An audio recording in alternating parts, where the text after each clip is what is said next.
काशीपुरा गांव एक बहुत ही पिछड़ा हुआ गांव था। यहाँ की आधी से ज्यादा जमीन जमींदार ने हथिया ली थी।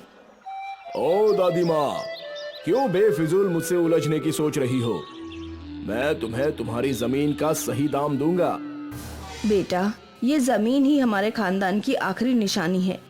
ये कैसे तुझे दे दूं? ये जमीन ही इस बच्चे का भविष्य है। ये बच्चा बचेगा ही नहीं तो इसके भविष्य की चिंता क्यों कर रही हो? ऐसा मत बोल, ये मेरे जीवन का आखिरी सहारा है। मैं इसके सहारे ही तो अपनी जिंदगी जी रही हूँ। दादी माँ, भलाई इसी में है कि तुम राजी खुशी अपनी जमीन मुझे दे दो और फिर तुम्हारा बेटा भी बिना किसी तकलीफ के जी सकेगा। सोच लो, मैं अगले हफ्ते फिर आऊंगा।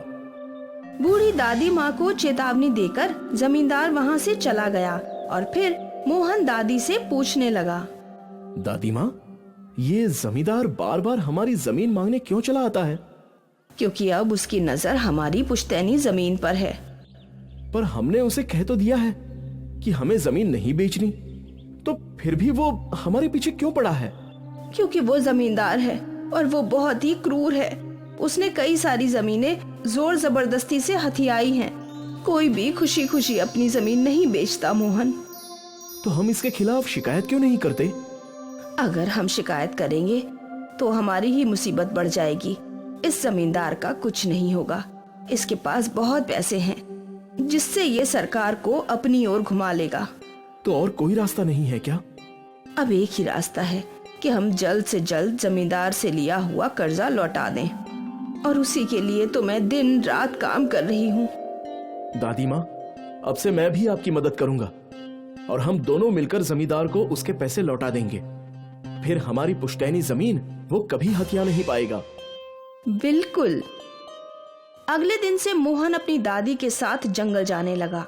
दादी माँ जंगल में सूखी टहनियाँ जमाती और जड़ी बूटियां भी इकट्ठा किया करती थी। मोहन, ये देखो, ये बहुत ही दुर्लभ जड़ी बूटी है। ये बाजार में बहुत महंगे दामों पर बिकती है। तुम्हें रोज यही सब ढूंढना है। ठीक है दादी माँ, मैं ये कर लूंगा। दादी माँ और मोहन सूखी टहनियाँ और जड़ी बूटियां जमा कर वापस अपने घर लौटे। दादी माँ ने सब कुछ व्यापारी को दे दिया। क्या बात है दादी माँ, आज आप ज्यादा जड़ी बूटियाँ ढूंढ पाई? हाँ, आज मेरा पोता मेरे साथ जो गया था। अरे वाह, ये तो बहुत ही अच्छी बात है। ये लीजिए आपके 60 रुपए। 60 रुपए देखकर दादी बहुत खुश थी। देख मोहन, हमेशा मैं 30 रुपए कमाती थी, आज 60 रुपए मिले हैं। अगर ऐसे ही चलता रहा तो जमींदार का कर्ज यूं चुकता हो जाएगा। बिल्कुल दादी। मोहन बहुत खुश था कि वो दादी माँ की मदद कर पाया था। अब से अक्सर दोनों मिलकर जंगल जाते थे और दादी मोहन को जंगल की कहानियां भी बताया करती थी। मोहन, सुना है इस जंगल में परी लोग हैं, जहाँ कोई परी रहती है। सच में दादी माँ? लोग कहते तो हैं और ये भी बोलते हैं कि वो परी सारी समस्याएं दूर कर सकती है। वाह। वो देख चक्र फूल, ये जड़ी बूटी इसी जंगल में मिलती है। व्यापारी इस जड़ी बूटी के अच्छे दाम देता है। वहाँ तो ढेर सारी हैं। दादी और मोहन को ढेर सारी जड़ी बूटियां मिल गईं। अरे बाप रे, आज तो मेरा झोला जड़ी बूटियों से भर गया। और मेरी गठरी सूखे टहनियों से।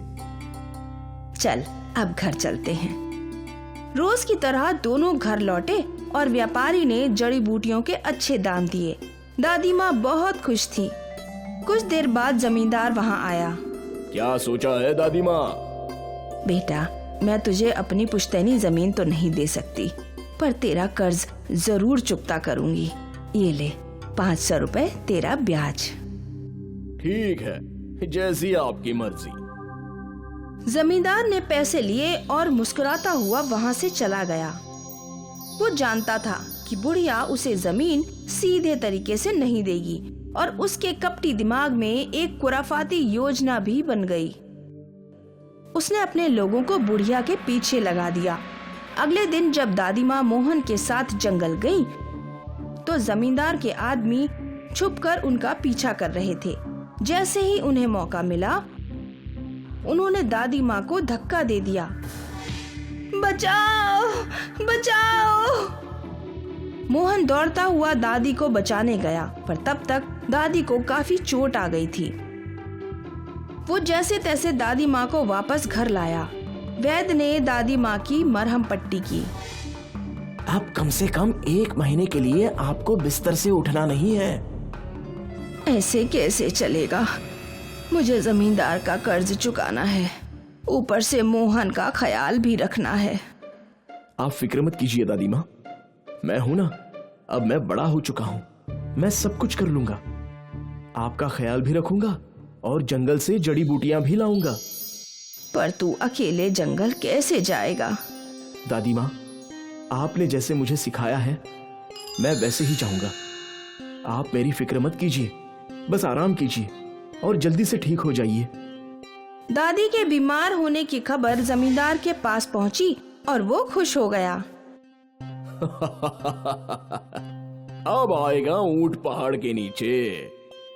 पर उसे कहाँ पता था कि मोहन दादी माँ की मदद करेगा। मोहन अकेले जंगल में जाकर जड़ी बूटियां जमाने लगा। जड़ी बूटियों को बेचकर जो पैसे मिलते, वो दादी माँ ने जमींदार को दिए। ये देखकर जमींदार आग बबूला हो गया। उसने फिर से अपने आदमियों को आदेश दिया। अगले दिन जब मोहन जंगल पहुंचा, तो कुछ नकाबपोश आदमियों ने उसे घेर लिया।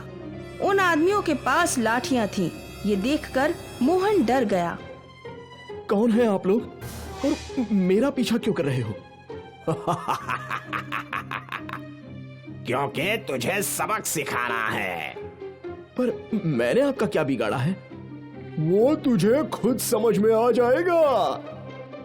तीनों आदमियों ने मोहन पर लाठी से हमला किया। मोहन कूदता फांदता हमले से बचने की कोशिश करने लगा और फिर वो अपनी पूरी ताकत से भागने लगा। वो भागते भागते किसी गड्ढे में जा गिरा। कहाँ है वो? यही कहीं होगा, ढूंढो। जमींदार के आदमी मोहन को ढूंढते रहे, पर वो उन्हें मिला नहीं। मोहन उस गड्ढे से दूसरी दुनिया में आ चुका था। यहाँ सब कुछ बहुत अलग था। उड़ने वाली मछलियाँ, बोलने वाले फूल। हमारे यहाँ मेहमान आए हैं, तुम्हारा स्वागत है परीलोक में। परीलोक? और तभी उसके सामने एक परी आ गई। हाँ मोहन, ये जादुई परीलोक है। यहाँ की हर चीज में जादू है। लेकिन मैं यहाँ कैसे आ गया? जंगल के खुफिया रास्ते से।